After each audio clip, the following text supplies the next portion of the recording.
Billet, sociologue, spécialiste des questions de la dépendance, de la vieillesse et d'Alzheimer, plusieurs choses comme ça.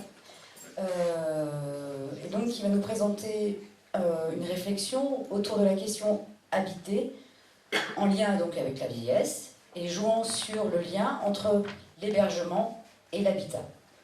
En somme, le titre de la conférence, si vous l'avez en tête, c'était vieillesse de point, hébergement ou habitat.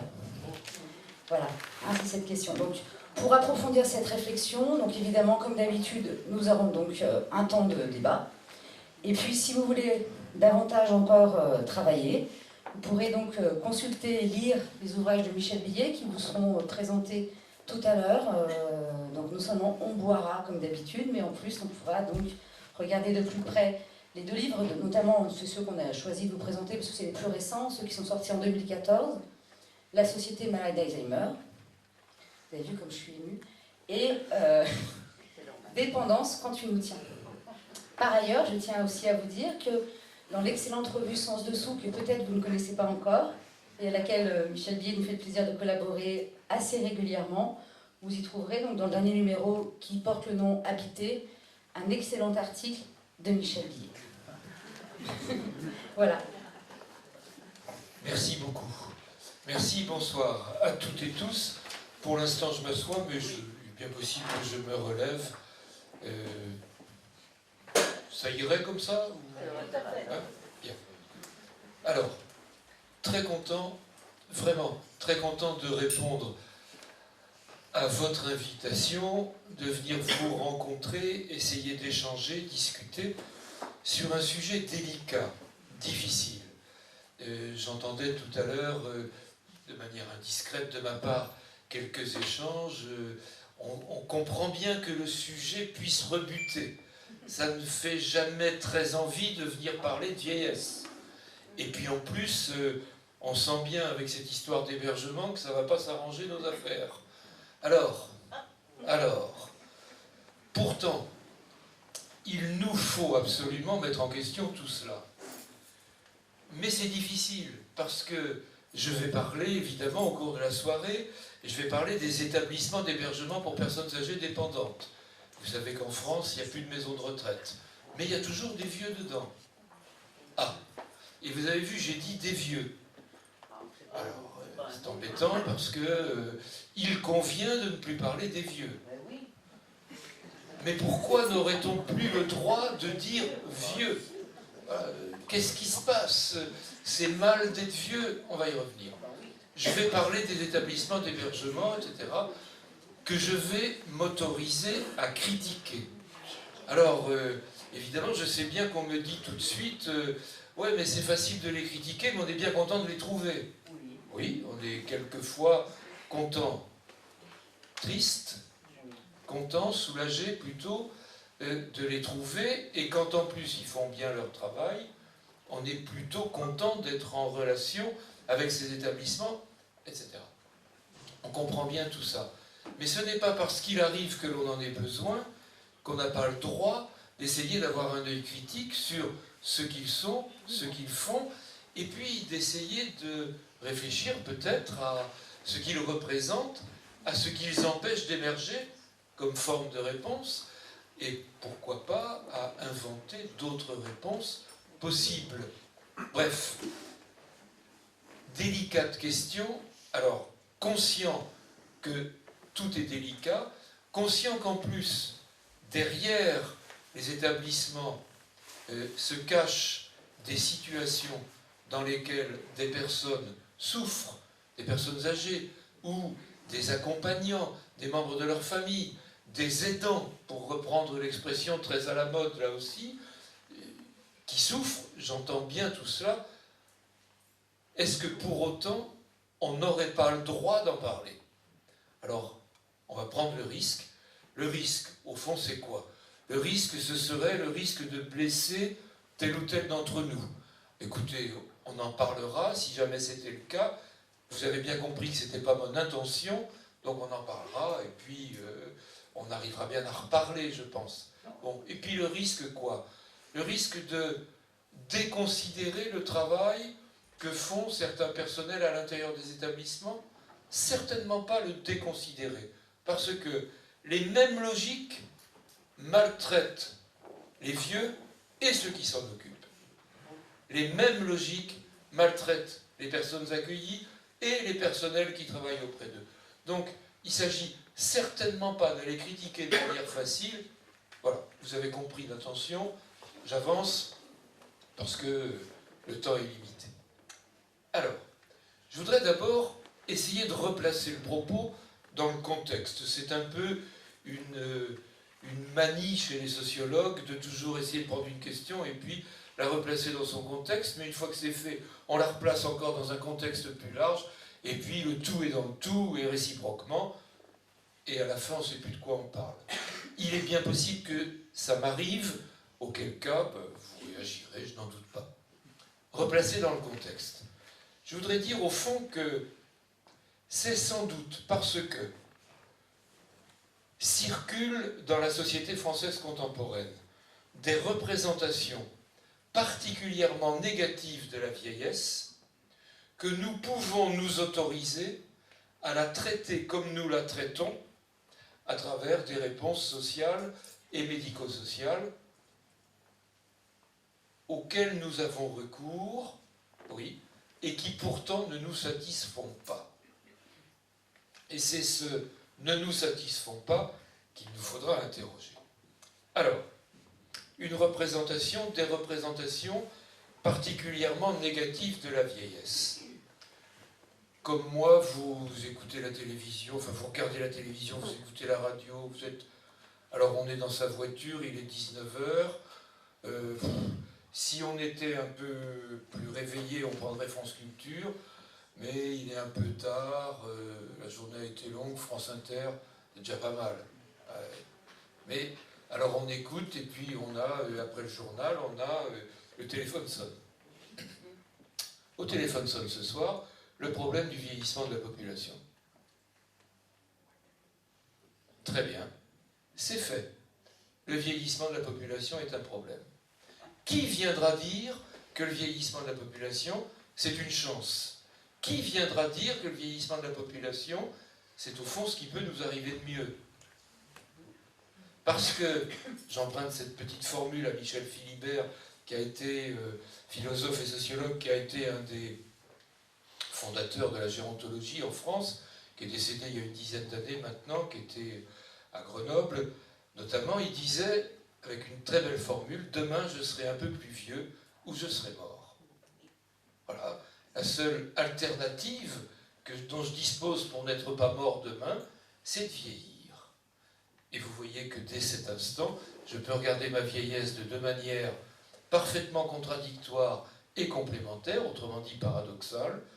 Je peux regarder ma vieillesse comme cette période de ma vie qui me rapproche de ma mort. C'est indéniable, je vais mourir. J'espère qu'il n'y a pas d'urgence pour ma part, mais c'est comme ça, je vais mourir. Et plus je vieillis, plus j'en prends conscience. Et je ne suis pas le seul ici sans doute à pouvoir dire cela, bien sûr. Ma vieillesse me rapproche de ma mort. À l'inverse, je peux regarder ma vieillesse comme cette période de ma vie qui me sépare encore de ma mort et dont je peux faire quelque chose pour peu qu'un environnement, un entourage bienveillant m'y invite, m'y incite, me soutienne dans cette manière de penser ma vie jusqu'au bout. Première hypothèse, ma vieillesse me rapproche de ma mort. Vous voyez bien que le risque, c'est de faire de la vieillesse l'antichambre de la mort. Et nous connaissons des gens autour de nous, parfois, qui commencent à mourir, alors que franchement, il y aurait encore des choses à vivre. Hein, mais l'isolement, l'épuisement, la fatigue, quelquefois les questions de santé, quelquefois font que ça s'éteint.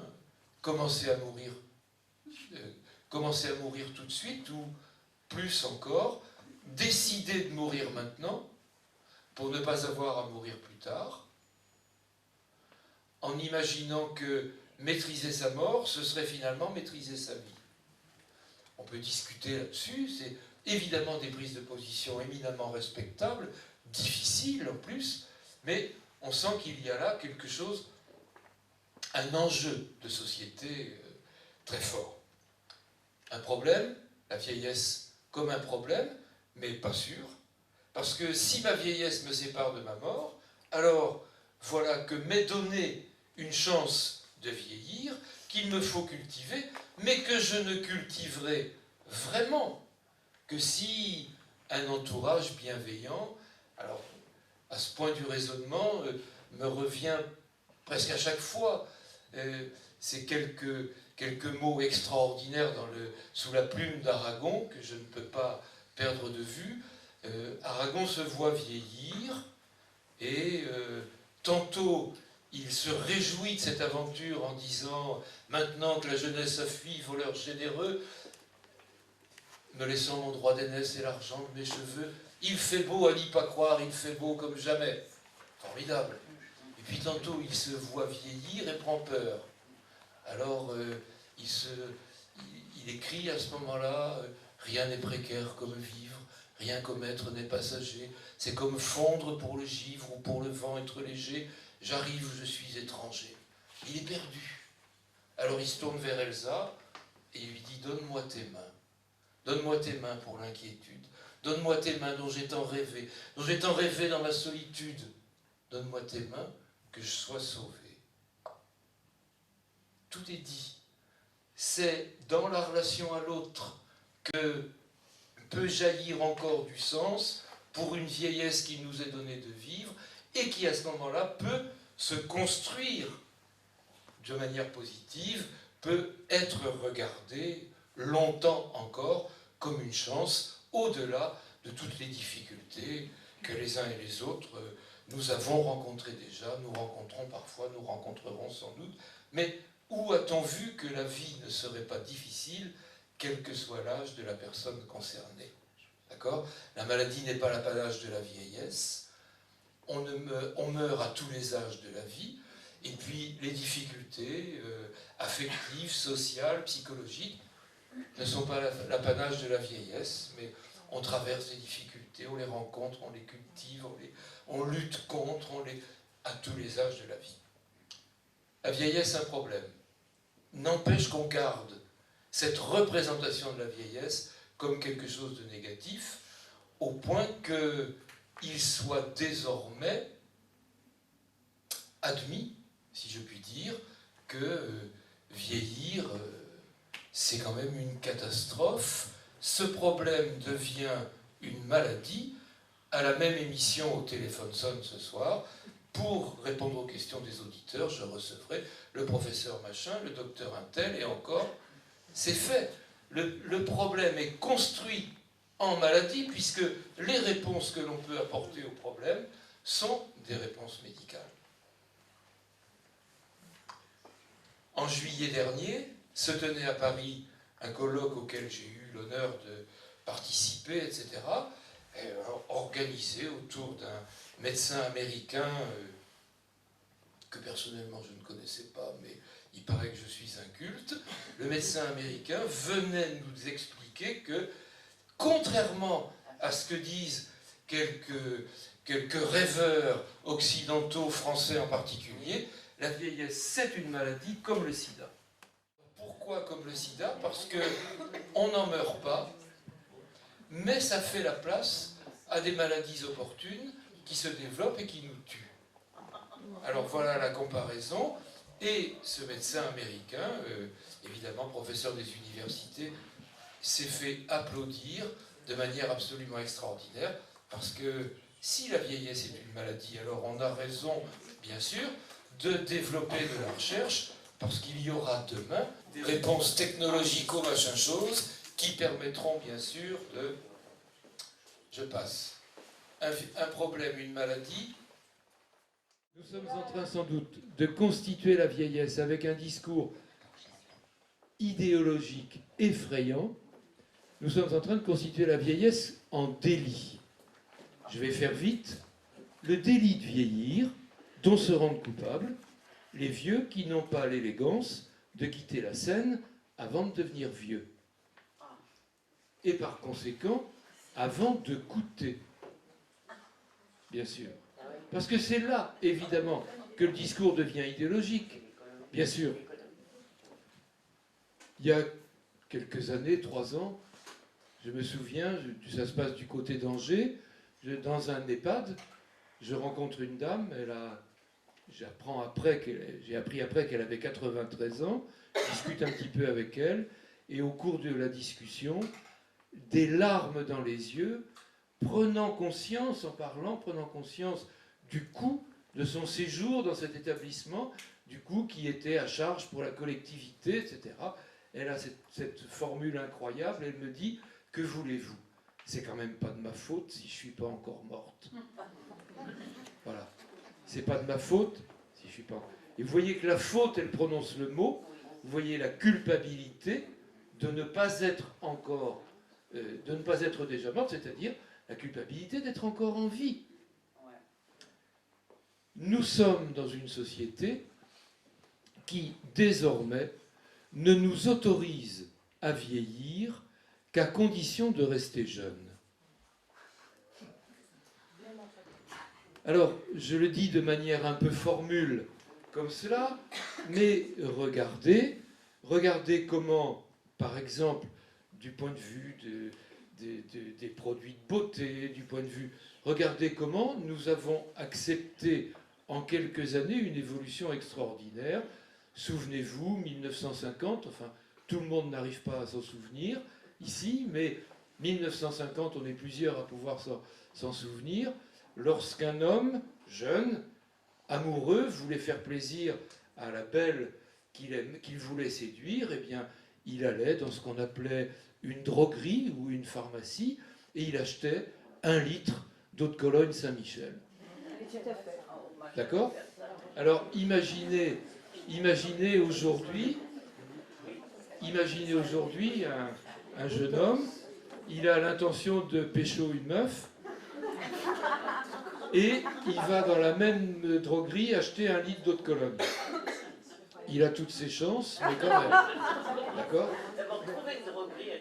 À croire qu'à Cologne, l'eau sent mauvais désormais. Alors qu'est-ce qu'il fait? Évidemment, il ne va pas là, il va dans une parfumerie. Et dans la parfumerie, il va trouver non plus une eau de Cologne, mais des produits de beauté. Et parmi les produits de beauté, des crèmes. Parce que la crème, c'est quand même ce qu'il y a de meilleur, c'est ce qui remonte à la surface. D'accord? Donc la crème, parce que je veux le meilleur pour l'autre, évidemment. D'accord? Donc des crèmes. Et pas alors, une multitude de crèmes, c'est ce qui est tout à fait intéressant. Une crème pour le jour, une crème pour la nuit, une crème pour le visage, une crème pour les mains, une crème pour les pieds, une crème pour le corps, une crème. Des crèmes pour tout. Des crèmes pour les ongles. Faites gaffe, si ça déborde, ça bouffe la peau à côté, etc. Donc, le voilà parti pour acheter. Alors, il ne sait pas trop quoi prendre. Et puis, il voit une crème anti-rides. Ah ben voilà, une crème anti-rides. On aurait dû se méfier quand elles sont arrivées, les crèmes anti-rides. Parce que si on est capable de fabriquer, de vendre et d'acheter des crèmes anti-rides, c'est que les rides sont devenues quelque chose qu'il faut combattre. D'accord? C'est-à-dire que l'emblème, le symbole même de la vieillesse est devenu quelque chose qu'il faut absolument supprimer. Alors, il y a même aujourd'hui une accélération du processus et nous sommes passés très rapidement des crèmes anti-rides aux crèmes anti-âge. Comme ça y est, tout est dit. C'est l'âge qui devient un problème, une maladie, un délit.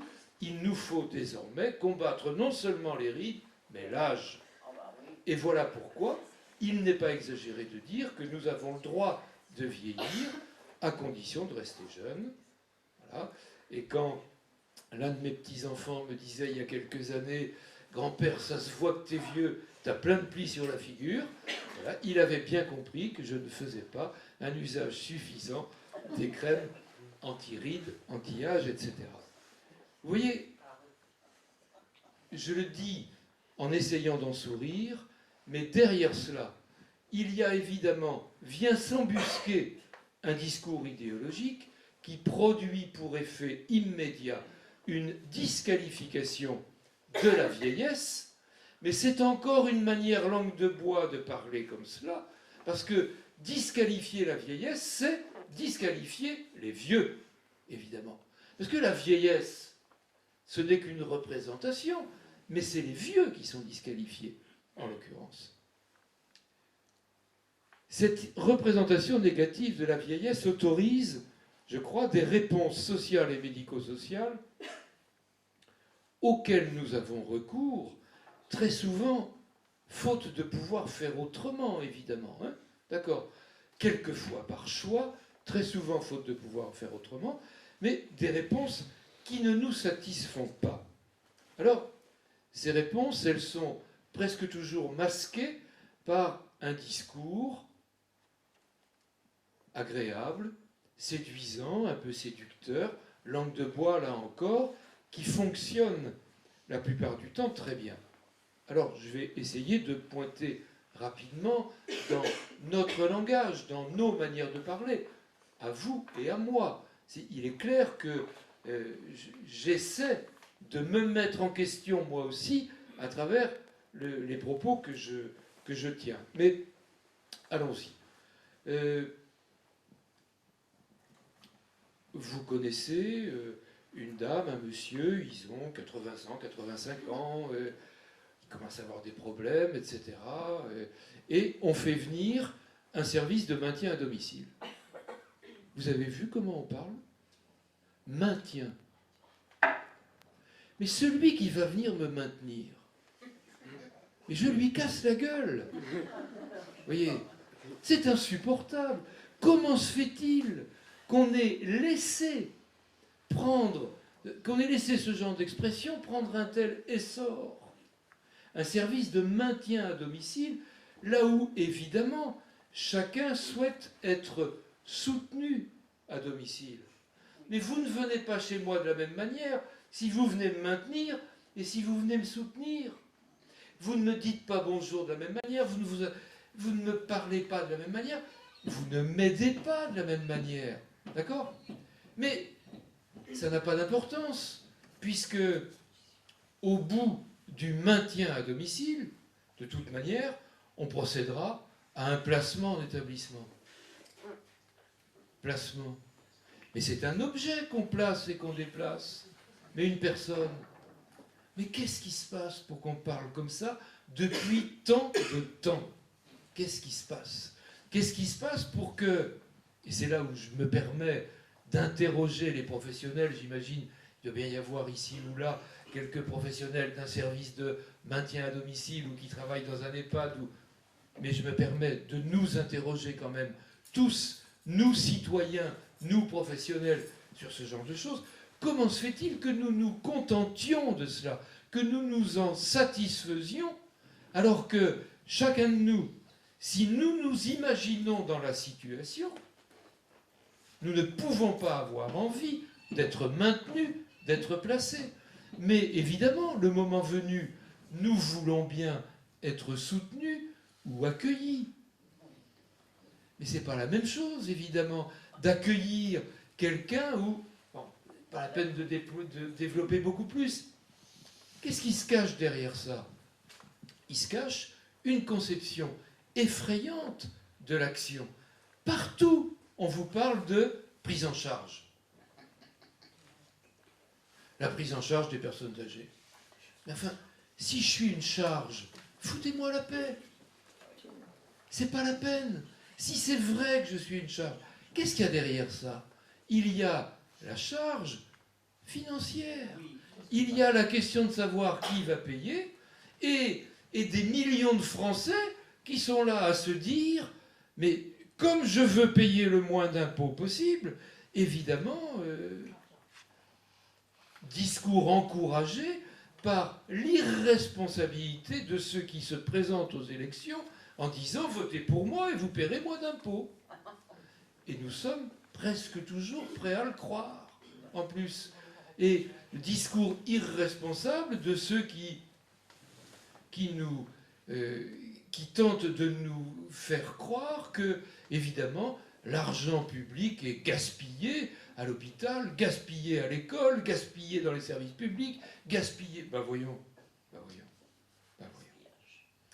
Les mêmes qui vont accélérer, mettre toute l'énergie possible dans le développement de ce qu'il est convenu désormais d'appeler la silver economy, d'accord? Parce que le seul intérêt que présentent les vieux, c'est leur pognon. D'accord? Et qu'après tout, si on peut développer en France un secteur économique qui attire les vieux et leur pognon, eh bien on va s'en mettre plein les poches. Et ça marche. C'est-à-dire que l'établissement dans lequel je ferai, j'espère que non, demain l'objet d'un placement, c'est l'établissement dans lequel pour lequel déjà, on me téléphone en me disant, vous savez qu'un placement en EHPAD, ça rapporte. Mais un placement de pognon en EHPAD, en confiant toutes les économies de ma vie, évidemment, à un groupe financier propriétaire d'une chaîne d'EHPAD. D'accord? D'EHPAD privés à but lucratif, et oui, ça rapporte, bien sûr. Comme l'immobilier, oui, ça rapporte, évidemment. Comme le nucléaire, comme un certain nombre de placements qu'il nous faudrait bel et bien mettre en question. D'accord? Alors, est-il éthique de faire du pognon sur le dos des vieux? Mais il y a tellement d'années qu'on fait du pognon sur le dos des malades en clinique privée à but parfaitement lucratif qu'on n'est évidemment pas scandalisé de faire du pognon dans un établissement pour personnes âgées dépendantes privé à but lucratif et qui rapporte, selon les années, les groupes financiers, etc., 5, 6, 7%. Vous connaissez beaucoup de placements qui rapportent actuellement d'accord? Eh bien voilà, donc... alors, aujourd'hui, je vais y placer mon pognon, et puis demain, ben, je vais rejoindre mon pognon. C'était pas tant.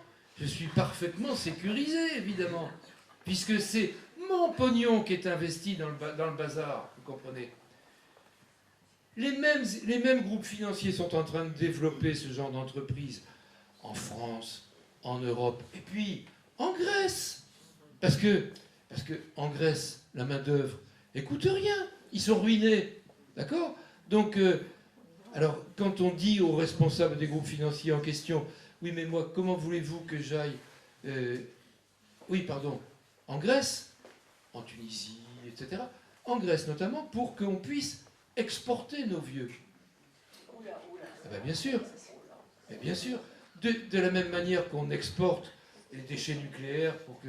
Eh bien, on va exporter les vieux, tout ce qui gêne, évidemment. Donc on va exporter nos vieux, et quand je réplique à ces responsables-là que... Mais moi, je parle très peu le grec, hein, voilà. On me dit, mais de toute façon, ça n'a pas d'importance, parce que le moment venu, vous serez suffisamment dans le yaourt, qu'on vous parle en grec ou en... de toute façon, vous ne comprendrez plus rien. Mais pour que mes enfants puissent venir me voir, le même groupe financier investit en même temps dans un hôtel, et quand j'achète mon droit de séjour dans l'EHPAD, j'achète en même temps 15 jours de vacances dans l'hôtel d'à côté pour que mes enfants puissent venir passer 15 jours de vacances en Grèce quand même. C'est pas mal. 15... D'accord? Voilà. Alors, ce genre de traitement-là, alors là, je suis en train de critiquer plein pot les établissements privés à but lucratif. Mais expliquez-moi donc pourquoi, depuis quelque temps, tous les autres qui ne sont pas à but lucratif cherchent absolument à se comporter de la même manière. Les mêmes modèles ont pénétré partout. Partout, on gère.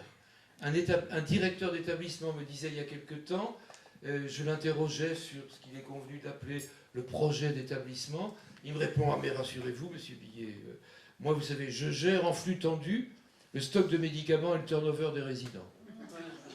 Oui, ça me rassure effectivement de savoir que demain je serai géré en flux tendu. Ça veut dire que je casserai ma pipe un mardi matin, le mercredi soir je serai remplacé. D'accord? Mais évidemment, comme quand même on a une éthique, bien sûr, l'équipe de soignants sera invitée à faire son travail de deuil. Ah, bah oui, quand même. De qui se moque-t-on? Oui, de qui se moque-t-on? Bien. Alors, prise en charge, maintien, placement, prise en charge.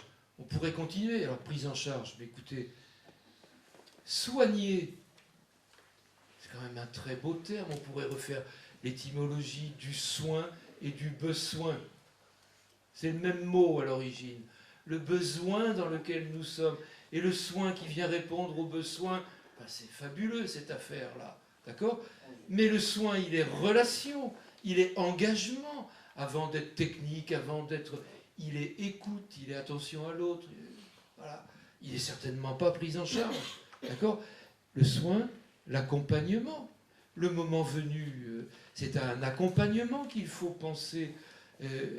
Alors dans cet accompagnement, on entend sonner une racine d'un pain qu'on partage. Eh bien, venez donc manger avec moi et non pas me faire manger. Enfin, qu'est-ce que c'est que cette impossibilité de partager le repas de... Bon, vous voyez, quand on regarde d'un peu plus près comment nous parlons, comment on trouve là des modèles d'action sociale et médico-sociale qui véritablement ne peuvent pas nous faire envie. Tout cela se modernise, rassurez-vous. Alors, la technologie administrative et gestionnaire fait qu'aujourd'hui, il convient d'organiser le parcours du patient, d'accord, à l'intérieur d'une filière gériatrique, sur un territoire.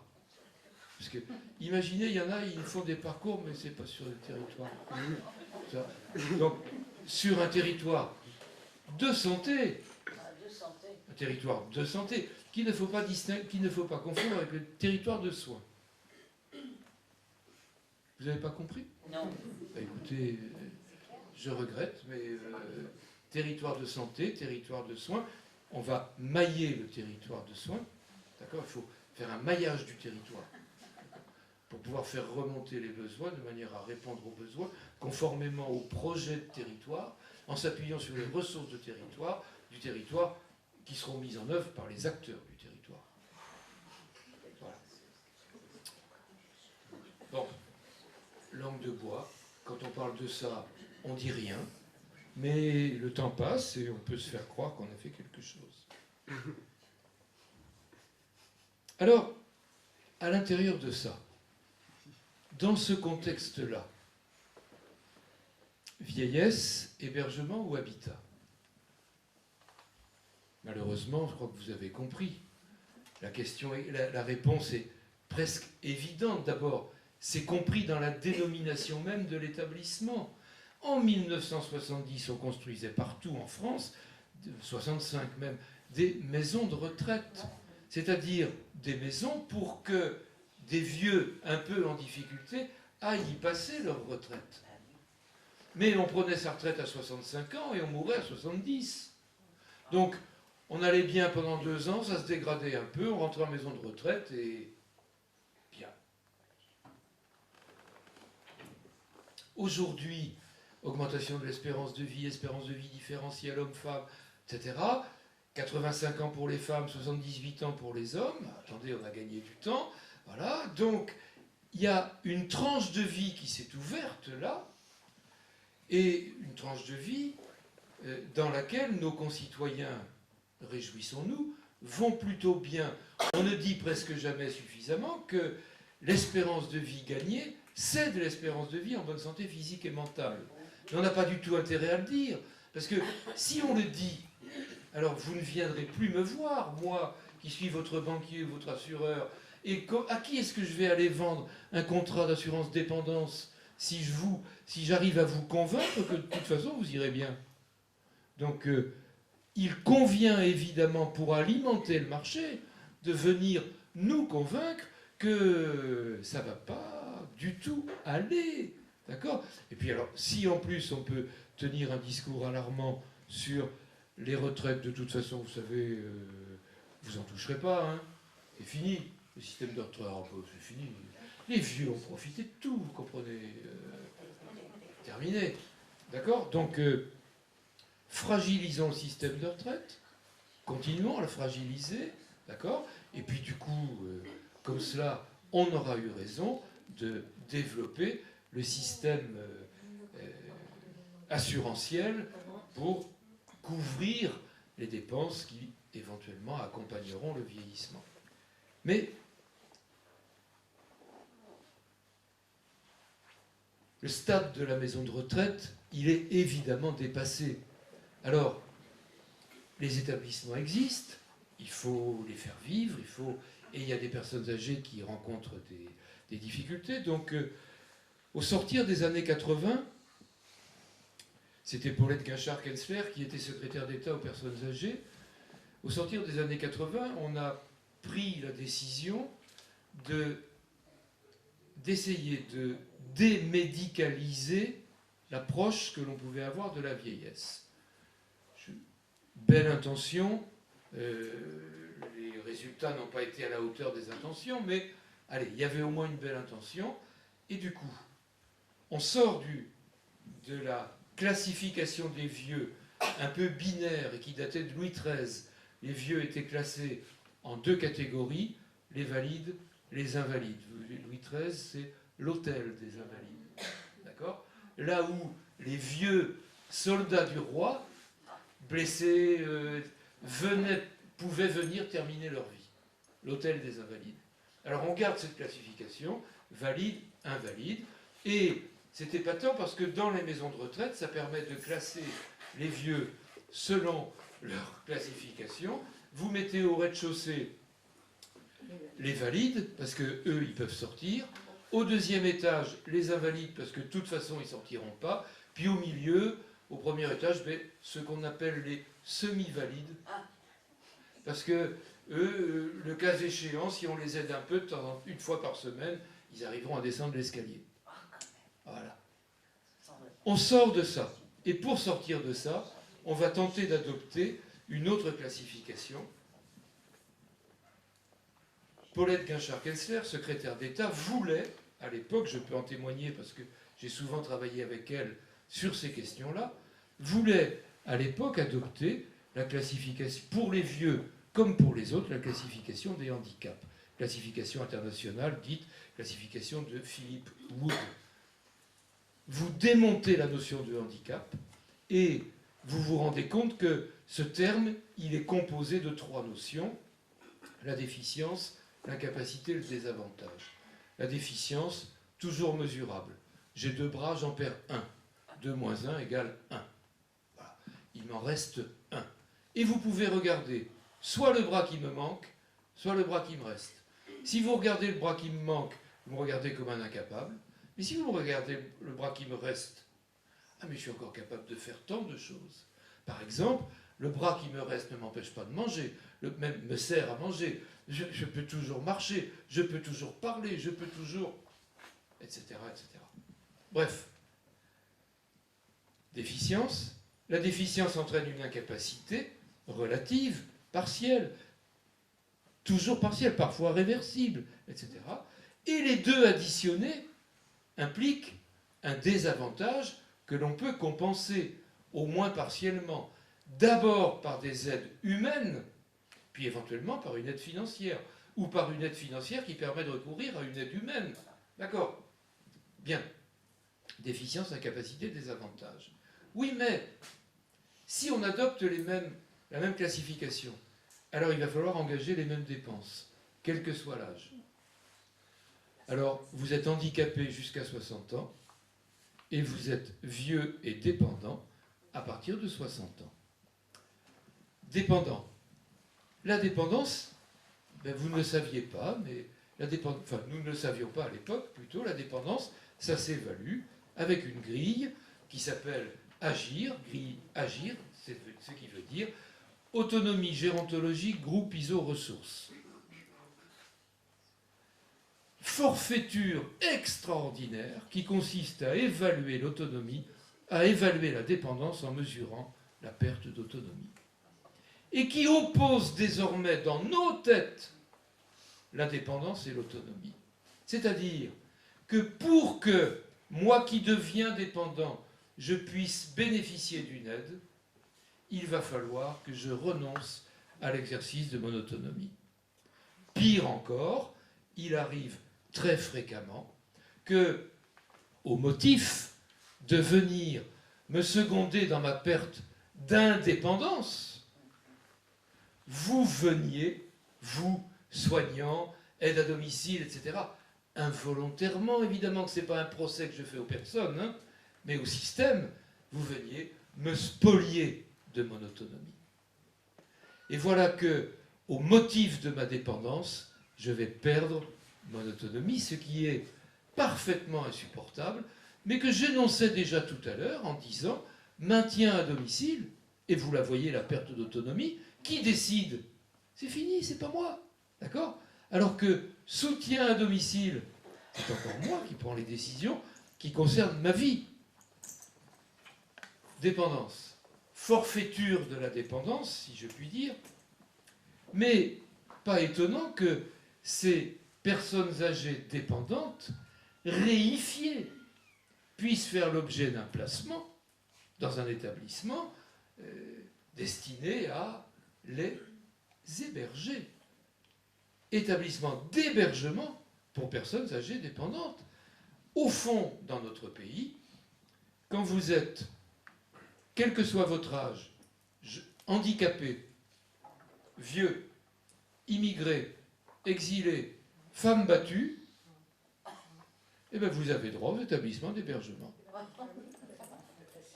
Enfants placés éventuellement, placés, d'accord, vous avez droit à un statut d'hébergement. Vous entrez dans un établissement d'hébergement.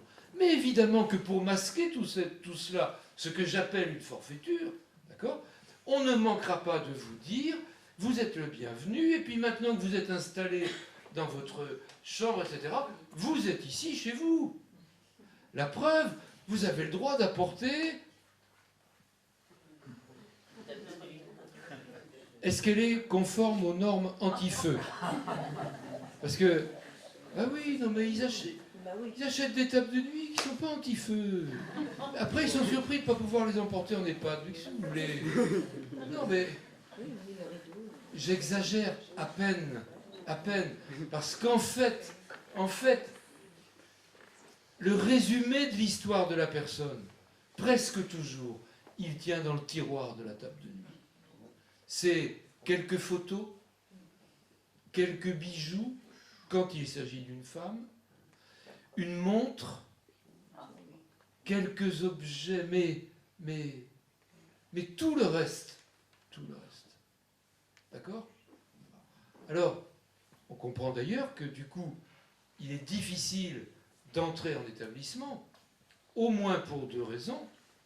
D'abord parce que c'est difficile de partir, mais aussi parce que c'est difficile de ne pas rester. C'est-à-dire que c'est difficile de partir parce qu'on part vers l'inconnu. Comment je serai traité dans cet établissement? Qu'est-ce qui se passera? Qu'est-ce qu'il y aura? Comment est-ce que je vais y vivre? Mais c'est difficile de ne pas rester, parce que là, au moins, j'ai mes affaires, mes repères, et qu'il me faut... Et on n'est pas dupes, hein, ceux qui rentrent en EHPAD, ils savent intimement que de toute manière, ils ne reviendront pas. Alors, hébergement. On imagine bien que les droits ne sont pas les mêmes. Quand vous êtes dans un logement, vous êtes légitimement en droit de dire, et j'emploie tous ces mots-là exprès, parce qu'il y a un contrat, d'accord, de location, un bail, vous êtes légitimement en droit de dire, je suis chez moi. Et chez moi, je fais ce que je veux. Je ferme ma porte à qui je veux, je l'ouvre à qui je veux. Quand vous êtes hébergé, on a une chambre pour vous et non pas à vous, même si on vous ment en vous disant vous êtes chez vous, d'accord? Cette chambre n'est pas la vôtre, cet appartement n'est pas le vôtre, il vous est attribué. Et après tout, il y a des circonstances dans lesquelles ça peut être tout à fait intéressant. Je ne veux pas jeter le bébé avec l'eau du bain, hein, d'accord? Mais ne soyons pas dupes. Et dans cette situation d'hébergement, vous ne décidez pratiquement de rien. C'est-à-dire que vous serez bien obligé d'admettre les caméras de surveillance, ben voyons, jusque dans la chambre aujourd'hui, d'accord? Bien sûr, jusque dans la chambre, avec alors de nouvelles questions éthiques sur l'usage des images. Vous dites des choses très dures, là. Hein. Ah mais oui, mais C'est hors la loi, là, ce que vous dites. Non, non, non, c'est pas hors la loi. Mais non, c'est ça qui est extraordinaire. Bon, c'est justifié par des textes juridiques. Bien sûr, jusque dans la chambre, avec... Alors qu'en prison, Oui, oui, on n'a oui, pas oui. le droit oui, de filmer en un permanence. prisonnier qui est là autant de temps. Alors, il faut des pauses et des respects. Merci, je vais être plus précis. Alors, avec l'arrestation du terroriste, Oui. ce que vous vouliez dire Oui, oui, je vais être plus précis. Parce Il est que- surveillé. Parce que Surveiller en caméra à l'intérieur. la caméra jusque dans la chambre, elle enregistre des images. Ces images sont ensuite construites en modèle mathématique qui porte un nom auquel je ne connais pas grand-chose, personnellement, qui va permettre non pas de filmer en permanence, mais, et du coup ça redevient légal, non pas de filmer en permanence, mais de détecter l'écart à la norme.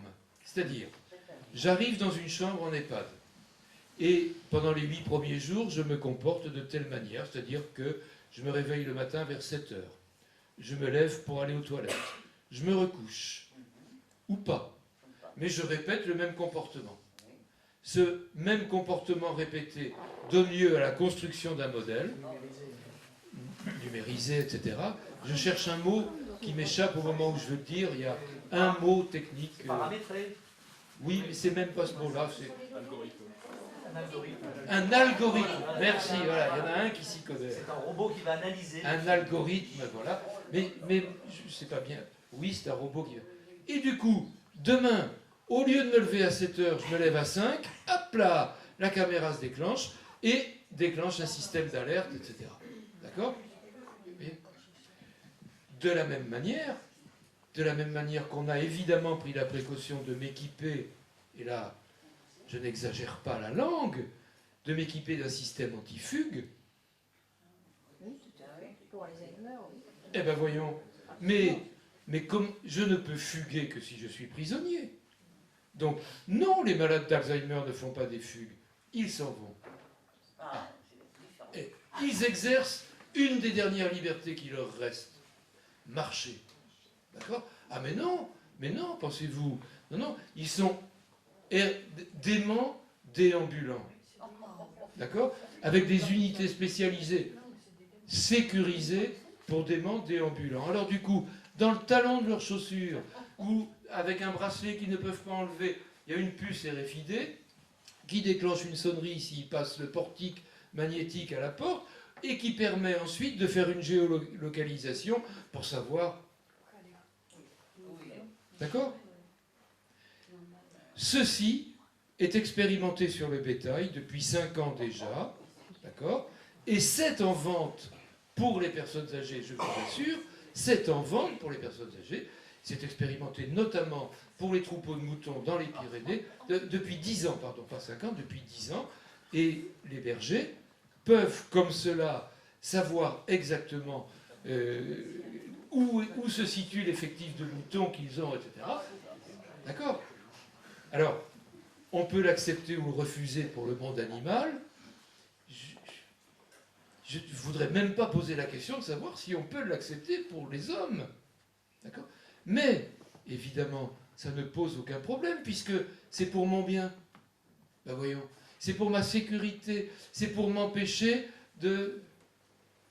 Puis, enfin, il est dément. Alors, vous voyez, c'est au lieu de prendre en considération le fait qu'un comportement a toujours du sens, qu'un langage a toujours du sens, et que ce n'est pas parce que je ne le comprends pas qu'il n'a pas de sens, mais que si je ne le comprends pas, c'est que je n'ai pas suffisamment travaillé pour réussir à le comprendre, ou que j'ai travaillé trop seul, et que c'est dans le dialogue avec d'autres que j'arriverai à... D'accord? Donc, évidemment, au lieu de recruter du personnel formé, compétent, qualifié, reconnu, disponible. Oui, bien sûr. Bien sûr que ça coûte cher. Cette logique-là, c'est cette logique que je veux mettre en question quand je dis être hébergé ou habité. Au fond, et puis j'ai conscience que l'heure a tourné et qu'il est déjà 9h05, ça va encore? Je peux prendre 5-10 minutes? Bon, d'accord. Alors, je voudrais pousser encore un tout petit peu plus loin le raisonnement.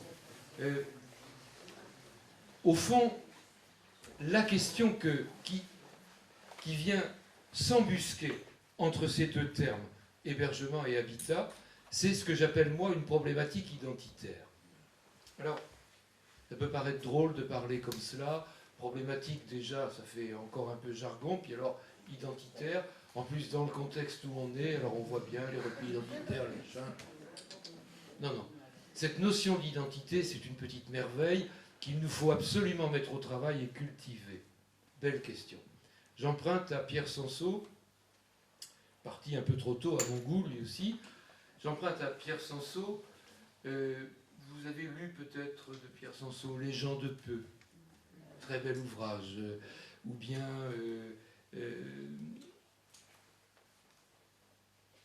Du bon usage de la lenteur. Voilà, hein, quelques ouvrages comme ça, il y en a d'autres. Bref, Pierre Sanso proposait cette définition de l'identité, je cite, « Mon identité, c'est l'image que j'ai de moi, forgée dans le rapport aux autres, parce que j'ai par la suite à répondre à leur attente. » Mon identité, c'est l'image que j'ai de moi, une représentation, forgée dans le rapport aux autres. Alors il y en a qui peuvent être sensibles à cette référence. Vous vous souvenez du Christ disant à Saint Pierre, « Qui dis-tu que je suis ?» Là voilà la problématique identitaire. Quelle image as-tu de moi?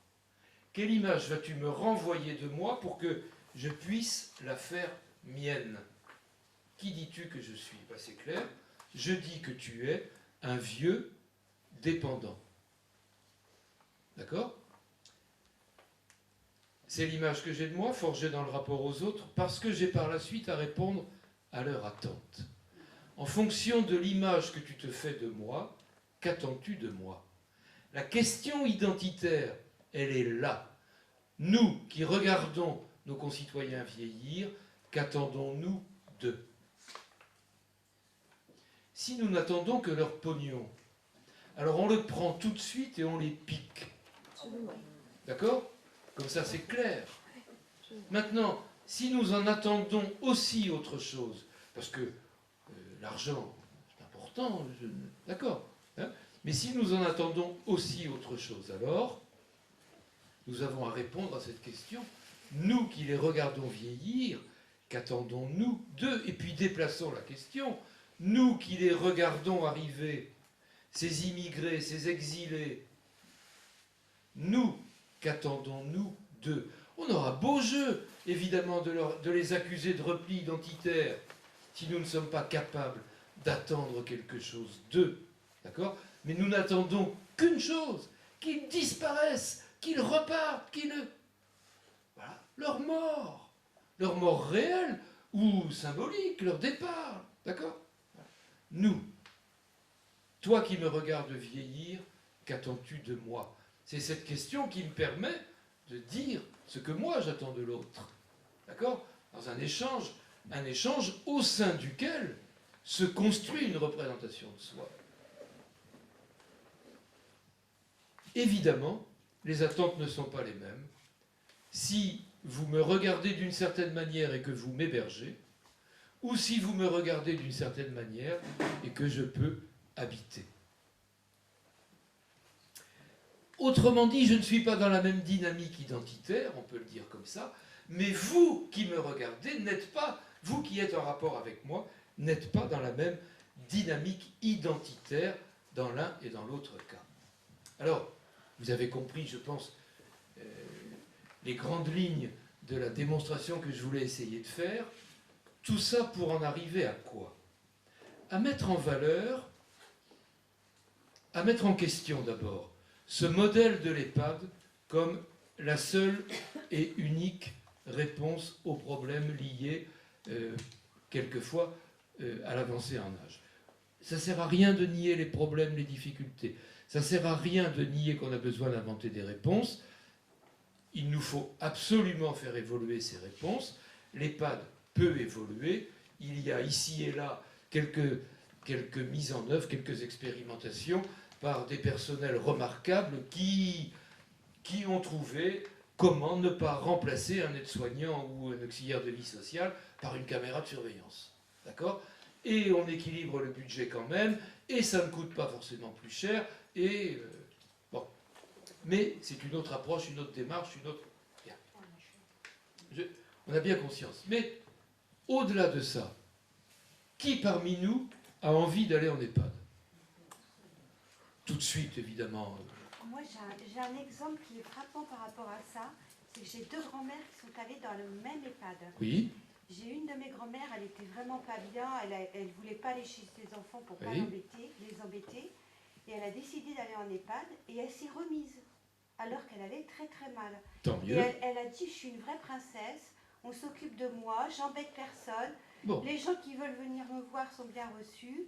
Et elle a vécu 10 ans après. Et l'autre grand-mère, dans le même établissement, l'a vécu comme un abandon de D'accord. sa famille et l'a toujours très très mal vécu. Bon. Et voilà. Merci. Les deux. Voilà. Ouais, vraiment, Donc- incroyable. Hein. Jean Maisondieu, gériatre qui vieillit lui aussi d'ailleurs, a cette formule, il dit on n'a jamais vu quelqu'un sauter de joie, se taper dans ses mains en disant vivement que je rentre en EHPAD. Je crois que effectivement c'est assez rare. Or on voit se développer aujourd'hui un certain nombre d'alternatives intelligentes. Alors mon discours pourra vous paraître un petit peu, je sais pas, démagogique. Vraiment, je ne le crois pas. Je m'explique. Aujourd'hui, en France, une femme retraitée sur 2 vivant seule est au seuil de pauvreté. D'accord ? Continuons à dézinguer le système de retraite, elle ne sera pas au seuil de pauvreté, elle sera à la mendicité. D'accord ? Bien. Une femme retraitée sur 2. Du coup, cette situation difficile dans laquelle elle se trouve les rend inventives. Vous allez me dire, il n'y a pas que ça qui les rend inventives, j'en conviens. Mais cette situation les rend inventives. Et on les voit. Vous avez entendu parler d'expériences ici ou là, vous avez peut-être entendu parler de l'expérience des Baba Yaga ou autres. Mais on les voit inventer de plus en plus souvent, sur le même modèle que leurs petits-enfants ou arrière-petits-enfants. La colocation. D'accord ? Alors, en accord avec une société de HLM, il y a même des sociétés de HLM qui travaillent bien. D'accord ? En accord avec une société de HLM, on leur réserve, elles sont 3 par exemple, on leur réserve 4 appartements sur le même palier. D'accord ? Elles en occupent chacune un, et le 4e est à disposition de l'ensemble. D'accord ? Ce qui fait que c'est votre grand-mère qui est rentrée dans cet appartement, voilà, et vous voulez aller la voir. Eh bien, c'est bien. Il n'y a pas une chambre pour vous, là, dans le petit appartement de votre grand-mère, mais dans l'appartement qui reste libre, oui. D'accord ? Et donc, à tour de rôle, nos enfants, petits-enfants, logeront dans... Bon, déjà, c'est futé quand même, ça. Et puis ensuite, on va pouvoir mutualiser, plus ou moins, certaines réponses, mutualiser plus ou moins une part des revenus, mais surtout une part des dépenses. C'est-à-dire, on a besoin de quelqu'un pour venir faire le ménage 2 heures par semaine. Bon, ben, très bien. Eh bien, la même personne va venir, et puis il se trouve que l'appart dans lequel je suis, cette semaine, il n'est pas seul, parce que je suis allé passer 8 jours chez mes enfants. Eh bien, alors c'est très bien. Elle fera le ménage plutôt dans l'appart d'à côté, puis la fois d'après, etc., etc. Ou bien on a une auxiliaire de vie sociale, ce qu'on appelait une aide ménagère autrefois, qui vient aider à préparer un repas. Mais attendez, elle ne va pas aider à préparer un repas. On est 3. Elle prépare le repas et on partage. D'accord ? Vous voyez, ce genre de modèle-là, en couple, pas en couple, seuls, à 3, à 5, dans des toutes petites structures qui s'inventent sur un mode très autogéré. D'accord, hein, avec le soutien éventuel des enfants, c'est-à-dire que les enfants qui n'habitent pas forcément dans la même ville, qui ne peuvent pas venir, peuvent venir quand même une fois de temps en temps, et quand ils viennent une fois de temps en temps, eh bien, on regarde si tu sais, il y a longtemps que je n'ai pas regardé le loyer, j'espère que je suis à jour, mais attends, tu n'avais pas fait un prélèvement automatique? Oh, tu as raison, oui, je fais un prélèvement. Hop, allez, ça y est, le problème est réglé. Tout simplement parce que on s'est soucié comme ça de quelques aspects très pratiques. On lutte contre l'isolement, et non pas contre la solitude. Hein, d'accord? Mais contre l'isolement, c'est-à-dire contre la rupture des liens, ou la distanciation, la fragilisation des liens sociaux. On lutte contre l'isolement, puis du coup on retrouve, ou on conserve, on cultive un envie de vivre jusqu'au bout de la vie, à travers une image de soi plutôt positive, confortée dans le regard positif, et puis les 3 copines avec qui on a lancé cette expérience-là, copines ou amies avec qui elles ont des enfants qui viennent, mais attendez, les petits-enfants qui viennent, est-ce que c'est les miens ou ceux de... Qu'est-ce que ça peut faire? D'accord? Ils viennent, ils ont une guitare, ils ont un instrument de musique, ils viennent et franchement, ils vont jouer de la guitare, mais pas que pour moi. Enfin, ça se partage, ça aussi, et du coup... Et ça vous change la vie, ce genre de choses. Je suis très sensible au fait que ce sont des femmes qui sont en train d'inventer ça. C'est fragile. C'est fragile. Les mêmes groupes financiers sont en train de les guetter, de les considérer comme des proies, en leur disant « Nous, on vous apporte l'EHPAD à domicile !» Mais elles n'en voulaient pas. D'accord ? Nous, on peut vous apporter le soin, tout, la prise en charge, tout à domicile. Et on vous apporte les repas, etc. Immobilisez-vous dans votre chambre. D'accord? Ne la quittez plus. L'appartement qui restait libre, eh ben, on va y mettre un 4e et on transactionnera directement avec l'office de HLM, etc., etc. Vous voyez? Réinventons la dépendance là où ces femmes avaient trouvé la manière de la réduire, si je puis dire. Alors, hébergement, habitat, vous imaginez le travail qui reste à faire. Mais ce travail qui reste à faire ne se fera que si chacun de nous mobilisons là où nous sommes pour l'inventer. C'est la métaphore du colibri que Pierre Rabhi développe si intelligemment. Chacun apporte une goutte, mais si j'oublie d'apporter ma part, alors je ne pourrai pas être surpris que l'incendie ravage. Il me semble que, au fond, il nous faut prendre conscience d'une chose.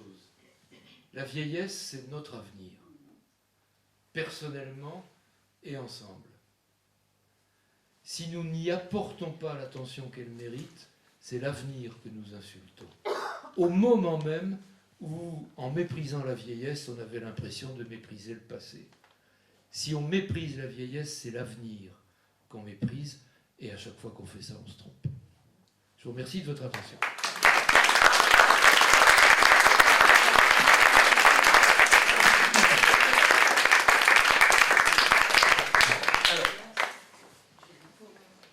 Alors, on a peut-être un deuxième micro. Ouais. D'accord, voilà, parfait. Merci. Wow. Donc d'abord, merci beaucoup pour cette présentation. Vous aurez bien saisi l'enjeu, à quel point c'était important donc, de vous recevoir. Et donc finalement, habiter, c'est vivre en fait. Ben oui. Si j'ai bien compris. Voilà. Alors c'est une transition très synthétique, comme j'ai l'habitude. Efficace. Hein. Habiter, c'est vivre. Et donc si on voulait approfondir ce raisonnement, d'abord celui de Michel Billet et peut-être aussi le mien, je vous laisse la parole. Je crois que madame, vous vouliez poser une question. Merci, bonsoir. Dans la culpabilité d'être vieux, hier c'était sur France Culture, hier matin, on a mis des chiffres pour dire que nous les vieux, on avait trop de retraites, on nous donnait trop d'argent pour notre santé par rapport à la jeunesse et aux moins de 25 ans, et que maintenant il fallait que nous attendions à ce que ça soit diminué, que nos mutuelles diminuent et nos retraites diminuent, parce que c'était scandaleux que nous ayons autant pour vivre par rapport à nos jeunes. Donc voilà, c'était pas France Inter, mais c'est France Culture.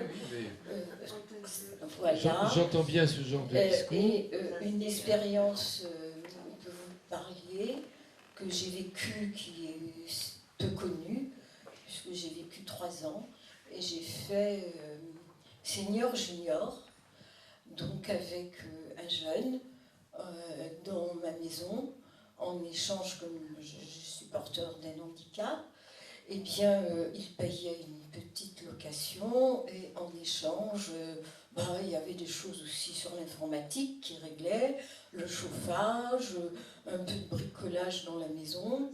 Et ça lui a permis de se réorienter justement de menuisier vers infirmier à un coup. Et moi, ça m'a permis, disons, d'avancer sur ces 3 ans, sur mon évolution personnelle. Voilà, c'est un exemple de... Merci. Sur la seconde partie de votre intervention, ça fait partie des multiples initiatives formidablement intéressantes et inventives pour l'avenir, ne serait-ce que la présence. Hein. Il y a des associations qui travaillent là-dessus, il y a sans doute intérêt à se relier à d'autres pour voir a priori l'ensemble des questions que ça peut poser, mais c'est évidemment des initiatives intéressantes. Sur la première partie de votre intervention, c'est effrayant ce discours qui rejoint le discours sur la dette que les vieux vont laisser aux jeunes générations. Voilà, c'est ce qui coûte cher. Ce n'est pas la vieillesse, c'est la dernière année de la vie. Quel que soit l'âge, c'est tout. Réjouissons-nous d'être pour encore un peu de temps, j'espère, dans une société où nous sommes capables de dépenser collectivement de l'argent pour prendre soin de ceux qui vont mourir, quel que soit leur âge. D'accord ? Et les soins hospitaliers, les soins de santé, effectivement, coûtent cher. Alors, il se trouve que les vieux meurent nombreux. Ben oui, que voulez-vous excusez-les quand même d'être nés avant les autres.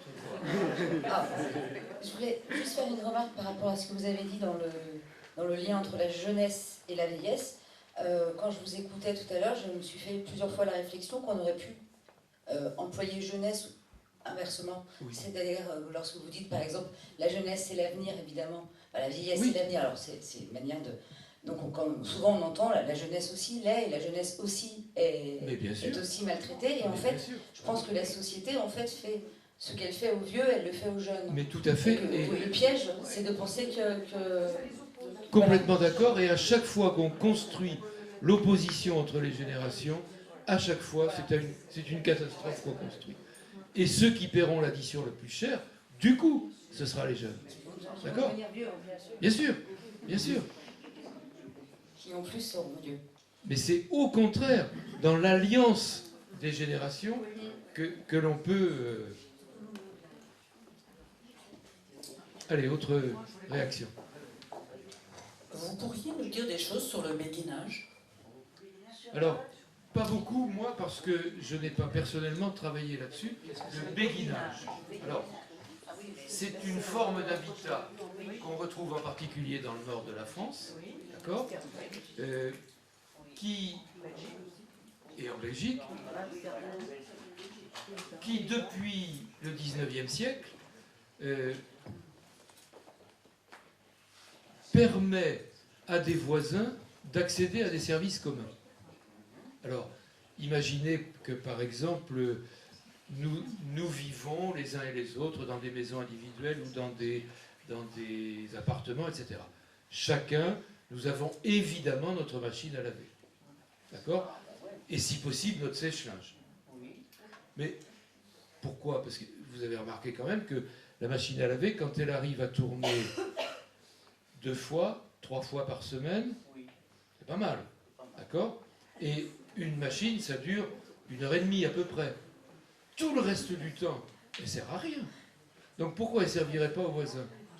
Et bien voilà, c'est-à-dire que dans des espaces communs, partagés, nous avons la possibilité d'accéder à des biens de consommation, d'équipements ou de services partagés.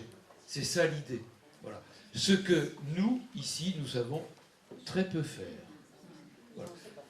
Oui, très peu, très peu. Alors, ça, de temps en temps, ça vient. On voit de temps en temps 2 voisins intelligents qui achètent une tondeuse à gazon ensemble. C'est quand même pas idiot, d'accord? Et bien voilà, le b.a.-ba du béguinage, il est là. Mais dans les années 50, il y a des immeubles qui étaient conçus. Oui, oui, absolument. Oui, oui, tout à fait d'accord. Tout à fait. Oui, oui. Mais ça. Il y a des exemples, hein. Il y a Oui. des villes de France dans Oui. lesquelles se crée Oui. des Oui, oui. béguinages Oui, oui. entre soit ou Alors, de la même manière, il y a des modèles qui nous viennent tout droit du Québec et qui sont parfois tout à fait intéressants. Je pense à ce qu'il est convenu d'appeler le baluchonnage, par exemple.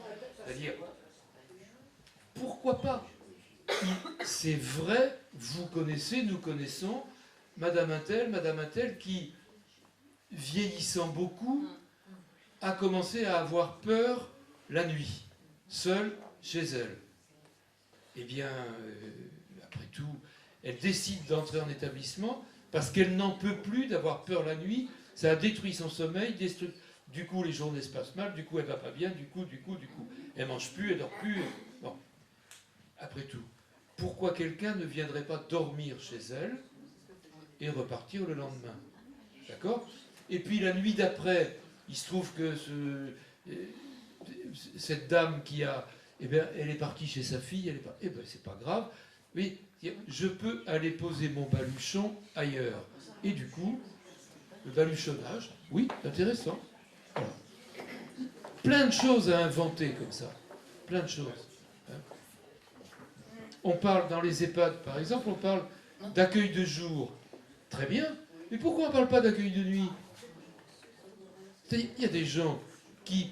Je connais une dame en particulier actuellement, elle a 87, 88, elle va plutôt bien, la tête est absolument impeccable, c'est un plaisir de parler avec elle, elle a des problèmes aux hanches, elle a dû avoir 7 enfants, des problèmes aux hanches, aux genoux, je ne cherchez pas pourquoi, etc. Et du coup, eh bien, dans la journée, elle s'occupe, elle fait plein de choses chez elle, elle jardine encore, alors elle jardine à 4 pattes, elle jardine, mais elle s'en fiche, hein. Elle jardine, voilà, et la nuit, eh ben, elle n'est pas bien, parce qu'elle est seule, elle a une fille qui habite pas loin, mais la fille, elle a une vie de famille, de couple, etc. Et de temps en temps, la fille vient, bon, mais cette dame, pourquoi ne pourrait-elle pas aller dormir dans un lieu sécurisant? On pourrait imaginer que, par exemple, vers 19h le soir, eh bien, il y a une voiture qui vient, qui s'arrête chez elle, on va la chercher, elle monte dans la voiture, elle arrive à l'EHPAD, elle prend un repas. Ben, pourquoi pas? Franchement, d'accord? Elle retrouve 2-3 personnes qu'elle connaît, elle va dormir, le lendemain matin, un bon petit café, et puis, après le café, elle rentre chez elle. Parfait, voilà, d'accord? Et si ça ne dure que 6 mois, si c'est 6 mois de bonheur, pourquoi on ne le ferait pas? D'accord? Mais ça, non, on n'a pas inventé ça. Oui, oui, ça existe, tant mieux. Voilà. D'accord. Bravo, tant mieux, tant mieux. Pour la petite anecdote, j'ai une arrière-cousine qui bientôt va rentrer en maison de retraite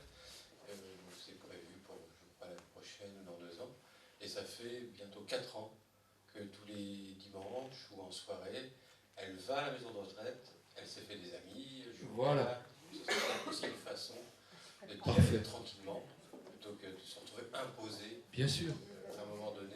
bien sûr. La Mais maison de retraite.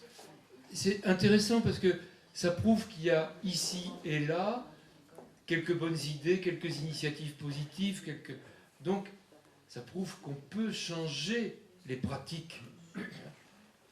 Tant mieux. Alors, je vous remercie de ce discours.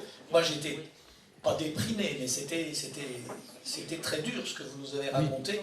Avant des expériences positives que vous avez citées, si vous voudrez bien nous les localiser, ça sera bien. Non, alors, pour avoir du réel, quoi, je veux dire. Parce que vous, dans quelle région, quoi? Alors, très variable. Je pourrais par exemple vous donner Dijon. C'est loin. Oui, mais une association qui s'appelle la Fédosade. Je ne sais même plus ce que ça veut dire exactement. Le responsable s'appelle Pierre-Henri Dor. Je pourrais vous donner son téléphone si ça vous intéresse. Voilà. Pierre-Henri Dor, il a inventé des appartements qui accueillent des personnes malades d'Alzheimer. Ah oui. D'accord? Voilà. Alors là, ce sont des appartements, des grands appartes, hein, plutôt des F5. Ah. Oui. Et 3 personnes accueillies dans le F5. Donc, il n'y a pas de porte qui ferme à clé, il n'y a pas d'antifugue et de machin, il n'y a pas de caméra, il n'y a pas... Non, il y a des personnels soignants, accompagnants, toute la journée, il y a quelqu'un la nuit, il y a quelqu'un... Voilà, tout simplement, et ça marche. Vous voyez? Et ça marche. Voilà. Alors, ma question, elle est... Je crois que vous êtes reconnu dans ce thème au niveau national, peut-être même international, De temps en temps. et vous rencontrez des responsables à des niveaux financiers, politiques, sociaux, médicaux peut-être. Oui, oui. Est-ce que vous pouvez nous donner votre expérience? Parce que nous, ici, on n'est pas des grands décideurs. Et je tiens le même discours, partout. Et partout, ce qu'on me répond, c'est une langue de bois qui ne cédera, à mon avis, que lorsque nous, citoyens, nous nous mobiliserons sur ces questions-là. Mais les expériences dont vous nous avez parlé, comment ça s'est mis en place? Des initiatives de personnes qui y croient, qui créent une assoce, qui se lancent, etc. Les Baba Yaga, c'était Thérèse Claire, elle vient de mourir il y a un mois, enfin, je ne sais plus, oui, peut-être 2 mois quand même, voilà. Mais Thérèse Claire, c'est une féministe incroyablement combattante, une vie de combat. Et elle ne pouvait pas se penser comme ça, réduite à la dépendance. Donc, elle a remué ciel et terre, et elle a fait ça, alors attendez, la ville... Montreuil, merci, voilà. Il y en a une qui suit. Hein. Merci. Montreuil. Sinon, c'est la langue de bois. Mais oui, mais oui, mais oui. On va mailler le territoire pour le parcours du patient. Bien sûr. Oui, je vous remercie de votre conférence, de l'entretien. Et disons que pour moi, vous m'avez conforté dans mon idée d'indépendance. J'ai eu le bonheur d'avoir 83 ans et totalement indépendant par la vie, par tout seul. Et je lutte dans tous les coins parce que c'est vrai qu'on a tendance à prendre l'indépendance des gens. J'ai ma sœur qui est placée dans une maison, une résidence, disons. Bah, elle a perdu beaucoup de choses dans ces maisons. Je pense que vous m'encouragez le plus possible à lutter contre tout ce qui se trame, canevas qu'on met autour de moi pour me préparer à aller en maison. Mais je crois que même en maison, je me battrai pour garder mon indépendance. Et certainement, je passerai pour un peu un hors-la-loi parce que je briserai les règles. Eh bien, je vous le souhaite. Mais alors, vraiment. J'y réfléchis déjà parce que c'est effrayant. Oui. Ce que vous avez raconté. Ah oui, c'est bien sûr. Et une des clés, à mon avis, c'est la distinction entre la perte de l'indépendance et la perte de l'autonomie. Il n'y a pas de raison de... J'ai un ami, 55 ans, tétraplégique à la suite d'un accident de moto, etc. D'accord, père de famille, tout ce qu'on veut. Voilà. Il est parfaitement dépendant. Il ne peut même pas se gratter. D'accord, il ne peut pas manger, il ne peut pas se lever, il ne peut pas aller aux toilettes, il ne peut pas se laver, il ne peut pas... Rien. Il est parfaitement dépendant. Et parfaitement autonome. D'accord, c'est-à-dire parfaitement capable, lucide, de décider pour lui, jusqu'aux choses les plus graves, par exemple de décider de l'arrêt de son traitement anticancéreux, parce que des choses comme ça. Voilà, il sait qu'il en mourra, mais parfaitement autonome et dépendant. Et il me semble que il nous faut absolument creuser cette espèce d'écart-là. Hein, et c'est le sale tour que nous a joué le recours à la grille Agir, qui, pour évaluer la dépendance, mesure la perte d'autonomie. C'est effrayant, cette histoire. D'accord ? Oui, madame.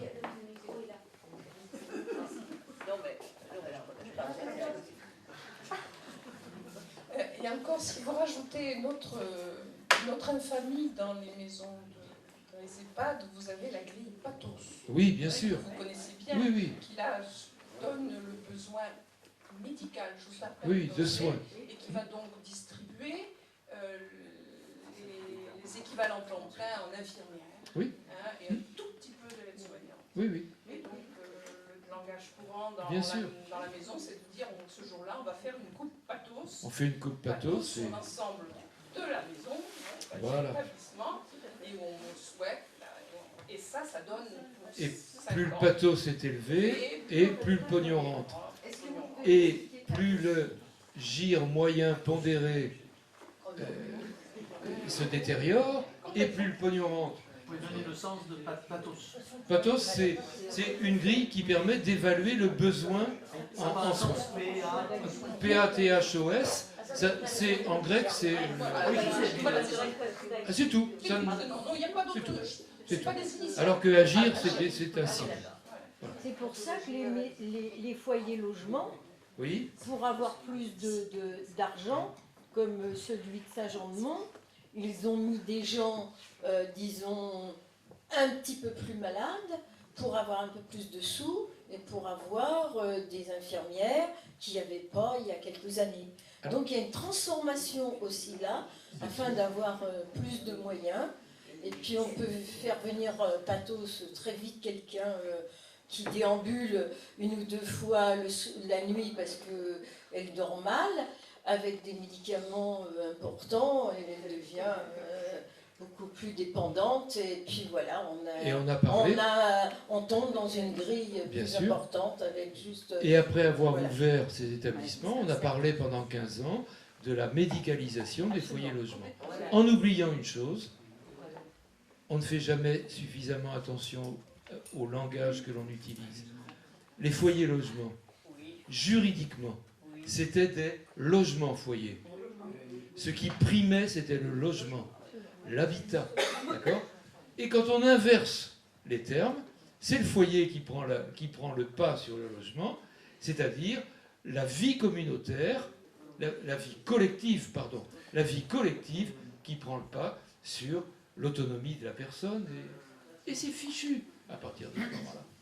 Alors on veut réinventer aujourd'hui des modèles de logement-foyer qu'on a tendance à appeler résidence-service. Pourquoi pas, mais qui y a-t-il derrière ? Voilà. Oui ? Moi, je trouve très intéressant la vigilance que vous pointez sur les mots. Ah oui, c'est... Et comment ces mots peuvent effectivement endormir. Ah mais absolument, ils sont là pour ça. Mais oui. Et la manipulation qu'il y a au travers des mots. Absolument. C'est très intéressant, d'abord, dans l'intitulé de la conférence, c'est ça en fait. Hein, oui. Ça démarre là-dessus. Bien sûr. Hein, sur un problème de termes et de sémantique. Mais absolument. Absolument. Ça, je trouve très intéressant parce que je trouve que ça nous rend vigilants sur ces mots-là, finalement, qu'est-ce qu'ils veulent dire. Les parcours de ci, les parcours de soins, il faudra parler que de ça. Moi, Que de ça. la santé, Voilà. on entend parler D'accord. que de ça. Eh ben oui. Et on ne sait pas ce que ça veut dire, Non. ce sont des mots complètement creux, mais par contre, c'est pas creux pour tout le monde. Je vous raconte une anecdote. Je fais partie du conseil de surveillance de l'Agence régionale de santé. Alors, c'est merveilleux.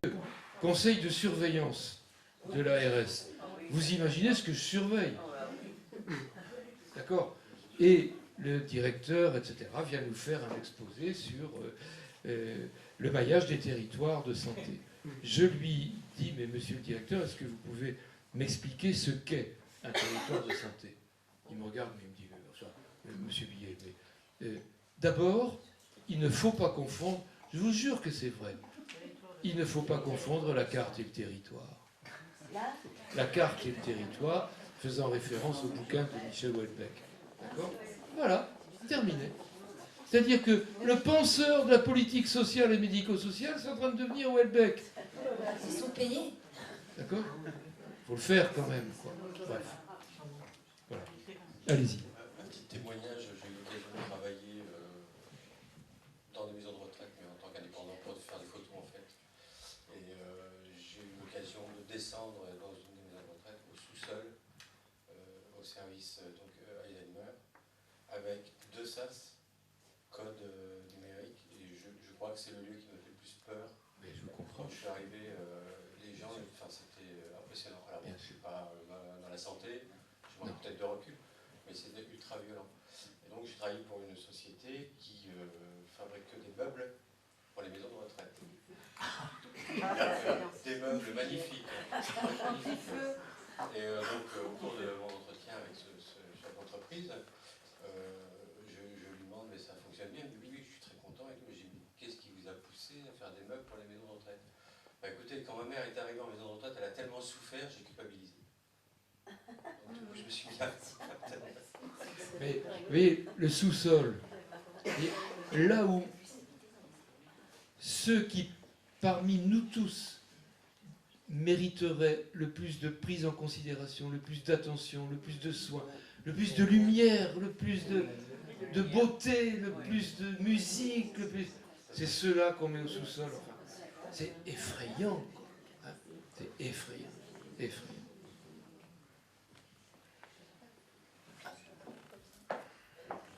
Alors, il faudrait ajouter, attention, pas tout à fait partout, d'accord? Et c'est important de rajouter ça, parce que, autrement, attention, pas tout à fait partout. Madame? Vous qui avez des responsabilités, ne pensez-vous pas qu'il serait intéressant de faire des campagnes pour sensibiliser les gens justement à l'image que la société, que nous avons tous de la vieillesse, pour qu'elle soit positive et surtout pour nos jeunes qui eux deviendront vieux et qui aussi s'occuperont peut-être de nous si on a la chance d'être vieux. Voilà. Alors, tout à fait d'accord avec vous, et déjà ça existe, de temps en temps, pas suffisamment, pas forcément avec les moyens médiatiques qui permettraient d'atteindre les objectifs de façon rapide, etc.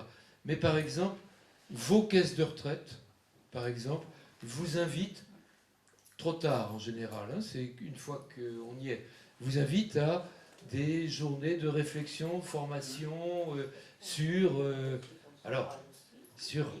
le bien vieillir. Sous-entendu, le mal vieillir, vous imaginez ce qui va se passer. Bon, mais il y a quand même des choses, il y a des tentatives. Oui, ça existe un peu, mais pas ça. Il donne des informations, il y a des conférences, il y a des échanges, il y a des groupes d'échange. Oui. Pour partager. Pour compléter ce que dit madame, c'est pas pour nos enfants, c'est pour nous. C'est dans 10 ou 15 ans qu'il faut qu'on réfléchisse maintenant. Oui, mais moi je trouve qu'il faut changer nos mentalités, même Le la regard, mienne. mais oui. Et que je pense que ce sont les jeunes qui sont l'avenir, et que ce sont les jeunes qui feront la société de demain, et que ce sont les jeunes qui mettront en place tout un tas de choses.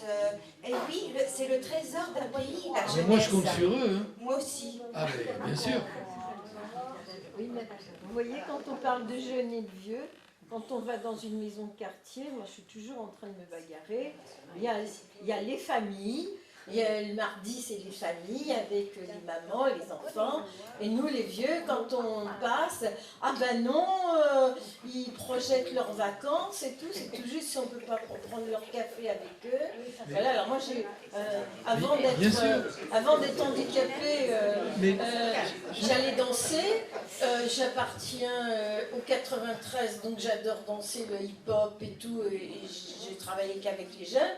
Quand j'allais en boîte avec les jeunes me disaient « Oh, mais vous êtes vieille, oh c'est génial, oh, bah, ça nous inquiète moins de vieillir et tout. » Et cette séparation, on ne peut pas s'empêcher de nous séparer encore, même dans les maisons de quartier. Mais elle est on ne se fréquente pas assez. Elle est partout présente.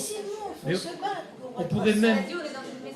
Oui, non, on va en parler. Non, mais pas forcément celle-là. Voilà, je viens derrière. Mais oui, pour vous dire que c'est difficile. On se mais oui, c'est difficile. Sur un thème. Oui, c'est difficile. Et on pourrait même regarder ce que vous venez de dire de manière relativement positive. Je veux dire que ça prouve que les maisons de quartier en question sont inscrites dans la réalité de ce que vivent nos contemporains. Alors, et qu'elles ne sont pas à côté de la plaque, si je puis dire. Ça ne veut pas dire qu'elles n'ont pas, elles aussi, à transformer leurs pratiques ici ou là. Bien sûr, mais elles sont dans la réalité de ce que nous vivons. Donc, je me permets de prendre la parole pour avoir travaillé comme agent d'entretien longtemps dans les EHPAD. D'avoir aussi travaillé pour essayer d'améliorer les conditions de travail des agents. Et quand vous parlez au niveau de la jeunesse et des vieux, il faut savoir aussi que c'est les métiers qui sont majoritairement féminins, que les salaires sont très bas et que les conditions de travail, sont épouvantables. Il faut savoir, enfin, j'ai pu suivre, mener des enquêtes au niveau de la vie au travail. Et au niveau de la charge de travail, c'est plus que les gens qui travaillent en usine, qui travaillent sur les chaînes. Donc il y a aussi ça, vous parliez aussi au niveau de la culpabilité. Je crois qu'il y a un très gros problème politique. Ce sera intéressant de savoir quel est le ratio au niveau de la France qu'on attribue du personnel au niveau des personnes âgées par rapport à d'autres pays. Parce que là, c'est une source d'emploi. Le travail aussi à domicile, il faut savoir qu'admettons toutes les personnes qui travaillent au niveau du maintien à domicile, on se retrouve avec des personnes de 45 ans, 50 ans qui ne peuvent plus travailler. Parce que les conditions de travail, soulever une personne seule à domicile, il y a du travail gigantesque à faire. Mais il y a aussi, vous parliez, les micros, ils ne sont encore pas tous dans les EHPAD. Et il y a aussi des choses qui peuvent évoluer. Il y a aussi toute une analyse, je pense, qu'il faut aussi faire attention au niveau des structures. Parce que des petites structures, c'est ingérable au niveau du personnel. On culpabilise aussi beaucoup les personnes âgées. On culpabilise le personnel. Vous êtes agent dans une commune, on ne viendra jamais vous dire c'est les impôts locaux qui paient votre salaire. Le personnel qui est dans les EHPAD, on les culpabilisera régulièrement. Parce que c'est les personnes âgées aussi qui paient, au prix où on vous paie. Mais c'est vrai que la majorité des personnes ont des salaires de 1000, 1200 euros. Et qui arrivent à 45 parce que c'est des jeunes qui travaillent dans les EHPAD. Les personnes plus âgées ne peuvent plus tenir. Donc il y a vraiment tout un travail à faire. Et je crois qu'à un moment donné, vous parliez aussi là-dessus au niveau de la sécurité. C'est vrai que les personnes peuvent aussi se trouver bien. Mais comment est-ce qu'on fait aussi dans les EHPAD pour faire que le maximum, la personne retrouve les mêmes choses qu'elle avait chez elle? Et ça existe dans des endroits. Mais c'est tout un travail. Le problème, il manque de personnel. On pourrait réduire le chômage, on pourrait avoir d'autres choix politiques au niveau de la dépendance et on réglerait beaucoup de problèmes. D'accord avec vous sur tout, sauf un point, la taille des établissements. Ce n'est pas vrai que les petits établissements sont ingérables et ne peuvent pas équilibrer leur budget. Non, c'est pas vrai. Nous sommes dans l'idéologie des économies d'échelle. C'est une idéologie. Plus c'est gros, moins ça coûte. C'est faux, mais plus c'est gros, plus le salaire du directeur augmente. Ah, non, alors moi je peux vous parler de choses concrètes. Mais moi aussi. On parle des moi marpas. aussi, je vous assure. Les marpas, vous allez dans les marpas actuellement, c'est des petites structures. Les agents n'ont même pas soit un mi-temps ou un peu plus. Ou alors il faut mutualiser les marpas. Il faut mutualiser plusieurs marpas ensemble. Je vous parle au niveau des conditions de travail, au niveau des agents. C'est aller faire des plannings. Pour les agents, c'est pas possible. Attendez, on exploite le personnel. Mais je suis complètement d'accord avec vous sur cet aspect-là, sur la manière dont le personnel est traité. Mais vous ne me ferez pas dire qu'on ne peut pas équilibrer le budget d'un petit établissement. Il faut mutualiser plusieurs ensemble. Mais par exemple, pourquoi pas? Ah oui, il faut mutualiser. Et alors, attention, parce que si mutualisation veut dire mise en commun de ressources, tout à fait d'accord, mais si mutualisation veut dire coupe sombre dans les... Ah oui, mais attendez. On pourra avoir un directeur pour plusieurs marpas. Et comme ça, le salaire du directeur sera de plus en plus gros. C'est épatant. Mais bien sûr, c'est écrit dans les conventions collectives. C'est formidable. Bien sûr. C'est pour ça que les établissements augmentent toujours. Toujours. Au lieu d'en créer un autre, on fait grossir le premier. Comme le plateau d'une vache. Mais oui, c'est le même. Même processus. Mais attendez, pire que ça. Allez, on va jusqu'au bout. Vous faites cette référence et vous avez raison. Établissement. Étymologiquement. Oui. D'accord? D'accord? Eh bien, il s'agit d'élever en batterie des animaux. Et attention, il pourrait bien s'agir de soigner en batterie des vieux. Alors, c'est très provoque de le dire comme ça, c'est très politiquement incorrect, mais on est sur l'illusion que si c'est gros, ça coûtera moins cher. C'est une illusion. Et vraiment, enfin, moi je l'ai démontré, alors du coup, dans la réalité et la gestion d'un établissement, alors ça, tranquille. Hein. Alors, une dernière question. Oui, juste sur le terme pathos. Oui. Alors c'est intéressant parce que là on a parlé sur les mots, les malentendus en fait, hein, quelque part, qui deviennent des malentendus. Et pathos, chez les jeunes, c'est presque une insulte aujourd'hui. Ah bon? T'es vraiment un pathos. Il y a beaucoup de termes comme ça qui deviennent un petit peu étranges, comme tu m'as spoilé telle chose. Ou, pathos, c'est vraiment. Et je suis étonné que des termes comme ça soient utilisés, notamment dans quel que soit le milieu médical, que ça se parle professionnel, on peut l'entendre, mais que ça devienne un terme. Donc du coup, on parle de l'écart entre les vieux et les jeunes. Enfin, un jeune qui entend dire de son grand-père avait le cas pathos, forcément, il y a quelque chose de malentendu qui est assez important quand même. Effrayant. Merci. Merci beaucoup. Une information à donner sur ce thème. Il y a sur La Roche-sur-Yon, ça pourra vous intéresser au niveau local, depuis 6-8 mois, la municipalité a créé des conseils citoyens. Vous avez peut-être entendu parler. Nous sommes 3 personnes ici du conseil citoyen de Pyramide Jean-Yol. Et il y a 5 ou 6 missions que la municipalité nous a proposées sur un espace de temps, 1 an et demi, 2 ans, 3 ans maximum, dont le vieillissement à domicile.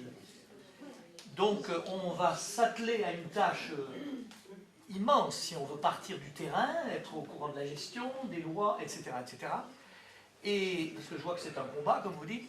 Et donc si des personnes sont intéressées pour donner leur témoignage, quel qu'il soit, merci d'en référer au banc public, comme personne ressource, vous voyez ce que je veux dire, qui nous donnera les noms des personnes, ou ce soir, si vous voulez nous...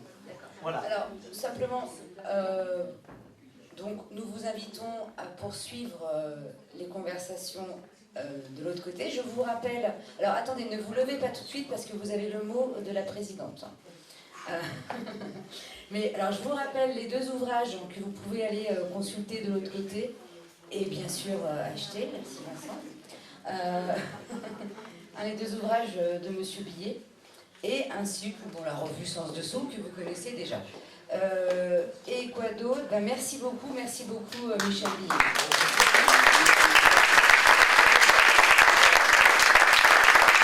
Merci à vous. Merci beaucoup. Eh bien, certainement qu'on reparlera de vous et de ce qu'on a entendu ce soir le jeudi 26 mai, il y a de grandes chances, puisque nous vous proposons de nous retrouver autour d'une table ronde au cours de laquelle nous allons travailler, certains d'entre nous, autour de la notion d'utopie. Par rapport à ce qui a pu être entendu depuis ce travail autour de Habiter, nous allons essayer de reprendre certains sujets entendus, travailler ensemble et vous présenter un petit peu notre pensée autour de l'utopie.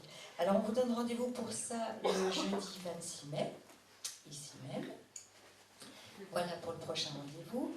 Et nous souhaitions également vous parler du rendez-vous que nous vous proposons à la mi-juin, le 16 juin, un rendez-vous qui nous présentera aussi les ateliers, le travail fait lors des ateliers menés par Antoine au niveau de l'écriture et Philippe au niveau de la photographie. Et c'est à jeudi aussi, ce jeudi 16 juin. Voilà, Antoine, Philippe et les créateurs viendront nous lire leurs écrits et nous montrer leurs photographies. Et ça nous permettra aussi à nous autres en même temps de venir parler de ce qu'a été pour nous, tout ce qui a été entendu autour de Habiter. Voilà. Deuxième rendez-vous, et enfin, dernier rendez-vous pour clôturer cette année de travail, le 30 juin, un jeudi également, et là pour nous retrouver comme l'année dernière, autour d'un banquet, pour continuer à habiter ensemble et penser à parler, qui sera notre prochain thème l'année prochaine. Merci à tous. Rendez-vous le 26 mai. Merci beaucoup. Bonne soirée. Et merci, monsieur.